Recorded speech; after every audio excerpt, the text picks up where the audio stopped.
It's like, what were you doing with my drapes? The drapes that were hanging in the apartment. I never got the answer to that. Hi, I'm Kari from Sky Properties, and I have clients now that who would never consider pets that are now considering pets, and I think you should too. Pets are a part of the family, and many people will not rent at a building where pets are not allowed. Or worse, you get someone that decides they really want a pet and they're gonna go about it by saying that it's an emotional support animal, and you don't want that either. So you wanna get on board with trying to make it easy and rent your apartments faster. You probably want to make sure that whoever is moving in with a pet has the proper insurance, and that means liability that includes for a dog. You're going to want to make sure that you check with your insurance company for what dogs are allowed or not allowed on the property, and you can get that list from them and use that list to decide whether or not to take a pet.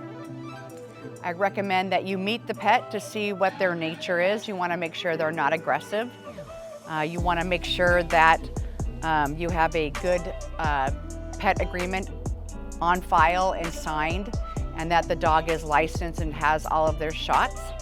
I like to have a dog station. Providing those bags for them to pick up, making it easy for them, I think does make a difference in keeping your property clean. At Sky Properties, we don't believe in restricting an animal because it's too big. Dogs, for instance. We believe that the bigger the dog, the bigger the bladder. And we have noticed that small dogs tend to make more noise than big dogs. So that's a plus for us.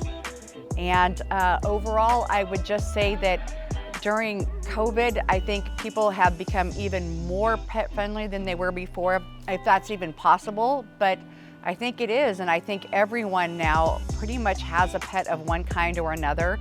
And many dogs and cats were adopted over the last year. Thousands of them all now have homes where they didn't before.